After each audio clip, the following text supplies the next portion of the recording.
Hey YouTube, this is the Prepper One. I'm bringing you some quick news for the day. Some of this is very important. First of all, I have a couple of buddies still in the military. I have some connections there.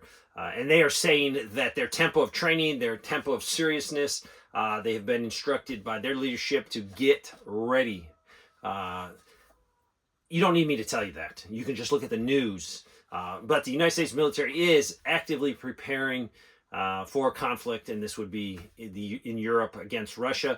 That would probably spread to North Korea, would probably spread into China and Taiwan. Also, South Korea is having some war games going on right at the demilitarized zone. This is important because for the last 5, 6, 7 years, I can't remember, they would not do it this close to North Korea for fear of upsetting them or for fear of causing an international incident. So this is big news. South Korea is preparing for war also.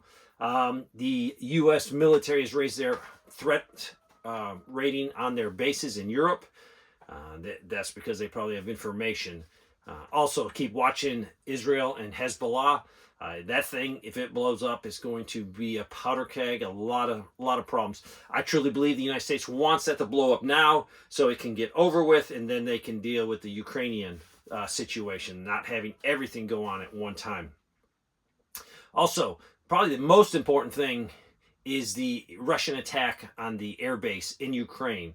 I think their Su-27s, 7 of them were destroyed. Also, they say up to 14 pilots were killed. This is very important because whenever you have planes sitting on the ground, Russia finds them and destroys them. Now, we're giving them F-16s. I don't think we want them to be sitting on the ground in Ukraine. I think they're going to be flying out of NATO bases. This is huge. This could cause World War III. Russia says if you bring, allow those pilots to go back into NATO bases, that makes those NATO bases a legitimate target, and it definitely does. So the loss of these 7 planes and pilots are very, very serious. Houthis, they're embarrassing the United States. In the last 24 hours, they said they attacked 4 cargo ships. They have really just destroyed the shipping in that area. They're costing a lot of people a lot of money because they have to take an alternative route. It takes, I think, 10 days longer and a lot more fuel. The biggest thing right now is today was announced that we're going to give $2.3 billion of military aid to Ukraine. Don't let that number fool you because this is what they're doing. They're giving them air defense. They're giving them anti-tank. They're giving them some critical munitions that they need. And this $2.3 billion is probably the cost that it cost us way back when we put it into our war reserves.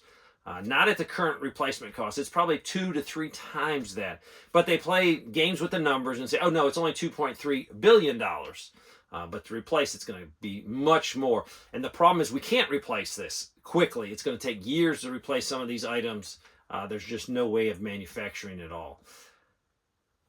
Haiti, a Haitian immigrant that has come over to the United States, 26-year-old, allegedly raped a 15-year-old, was arrested, put in jail, and a judge up in Boston released him on $500 bail. The ICE people, immigration people, wanted him to stay in jail. Then they switched it to $10,000, and it was $500. He's out on the streets. They did put an ankle monitor on him, but it doesn't matter. They say Boston is a sanctuary city, so ICE said they can't touch him. Just more and more crime committed by people coming over to this country, and it's because we cannot put adequate checks on who's crossing, and the people of the United States are paying a heavy price with the crime committed against them. So probably the most important story of today is the Ukrainian airplanes that were destroyed on the ground. We are not going to let our F-16s sit there and get destroyed. They are going to probably fly out of NATO bases.